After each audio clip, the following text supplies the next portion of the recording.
Hello guys, welcome to రాము లెక్క పెగరచ్చ. ఈరోజు SBI అయితే జాబ్ నోటిఫికేషన్ అయితే వదిలేను ఫ్రెండ్స్. ఆ నోటిఫికేషన్ ఏంటంటే దీని అప్లై డేట్ వచ్చేప్పటికి జూన్ 24 నుండి జూలై 14 వరకు అయితే ఇచ్చారు ఫ్రెండ్స్. ఇది ఆన్లైన్ రిజిస్ట్రేషన్ చేసుకోవాలి. అప్లికేషన్ ఫామ్ అనేది ఆన్లైన్. ఈ పీడిఎఫ్ కావాలంటే మీకు కింద డిస్క్రిప్షన్లో ఇస్తాను. ఈ అప్లికేషన్ మొత్తం మీరు ఆన్లైన్ చేసుకోవాలి ఫ్రెండ్స్. ఎగ్జామ్ వచ్చి 3 స్టెప్స్లో. ఫేజ్ 1లో షార్ట్ లిస్ట్ అయిన వాళ్ళు ఫేజ్ 2కి వెళ్తారు. ఫేజ్ 2లో షార్ట్ లిస్ట్ అయిన వాళ్ళు ఫేజ్ 3 మొత్తం ఓవరాల్ నో అబ్జెక్షన్ సర్టిఫికేట్ ఎన్ని ఉంటాయి ఫ్రెండ్స్. ఓవరాల్గా అయితే SC ST BC OC EWS వాళ్ళు గారు అప్లై చేసుకోవాలి. ఎస్సీ వాళ్ళకి టోటల్గా 80 జాబ్స్ ఉన్నాయి. ఎస్టీ వాళ్ళకి 73, ఓబీసీ వాళ్ళకి 135, ఈడబ్ల్యూఎస్ ఓసీ వాళ్ళకి 203, టోటల్గా 541 జాబ్స్ అయితే ఇచ్చారు అప్లై చేసుకోవడానికి. SC ST BC EWS certificate పెట్టుకున్న వాళ్ళు ఏంటంటే ఫ్రెండ్స్ 24-25 ఫైనాన్స్ ఇయర్కి సంబంధించిన సర్టిఫికేట్ అనేది ఉండాలి. 25-26 ఇక్కడ పనిచేస్తూ ఉండాలి ఫ్రెండ్స్ సర్టిఫికేట్.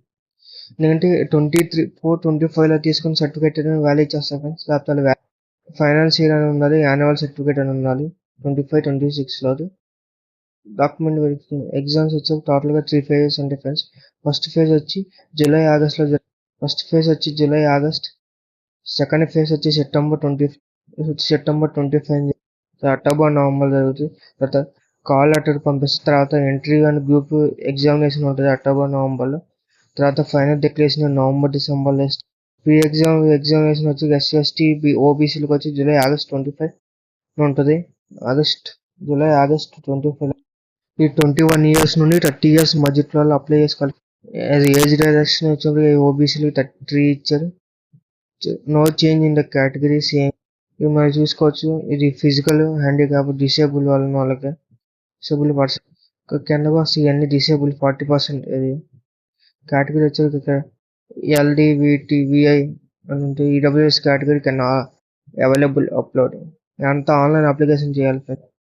ఆన్సర్ షీట్ అనే in any stage answering and solving the question examination section first వచ్చి విల్ బి పేపర్ 1లో వచ్చి ఇంగ్లీష్ లాంగ్వేజ్ 40 questions వస్తాయి. యాప్టిట్యూడ్ నుండి 30 questions, reasoning ability 30 marks, total 100 questions వస్తాయి. 1 hour టైం, కట్ ఆఫ్ ఏమీ లేదు. Second exam వచ్చి main exam, ఇది ఆన్లైన్లో జరుగుతుంది. Reasoning and computer aptitude 40 marks, మొత్తం 3 phases ఎగ్జామ్ ఉంటుంది.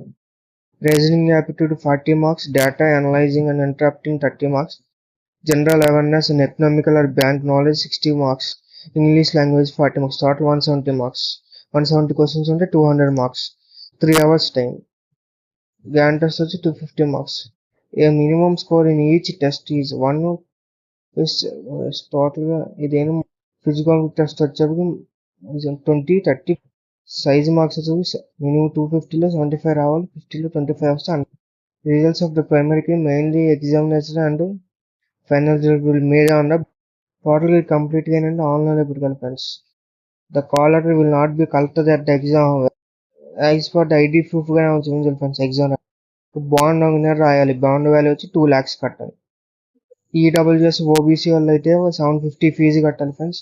ఎస్సీ ఎస్టీ వాళ్ళకి ఫీజు ఏం కట్టకలేదు. మొత్తం ఆన్లైన్లో జరుగుతుంది. ఈ వెబ్సైట్ లింక్ పీడిఎఫ్లో ఉంటుంది, కావాలంటే మీకు డిస్క్రిప్షన్లో వస్తాను. అక్కడ మీరు డౌన్లోడ్ చేసుకుని అప్లై చేసుకోండి ఫ్రెండ్స్. వీడియో కనుక మీకు నచ్చితే లైక్ చేయండి, షేర్ చేయండి, సబ్స్క్రైబ్ చేయండి. Thank you for watching. అలాంటి వీడియోలో మళ్ళీ ఇలాంటి జాబ్ అప్డేట్స్ అన్ని మీకు రావాలంటే ఈ ఛానల్ సబ్స్క్రైబ్ చేసుకోండి ఫ్రెండ్స్. థ్యాంక్ యూ ఫర్ ఈ వెబ్సైట్ లింక్స్ అనేది కింద డిస్క్రిప్షన్లో ఇస్తాను. కామెంట్ సెక్షన్లో కూడా పిన్ చేస్తాను, మీరు అక్కడ డౌన్లోడ్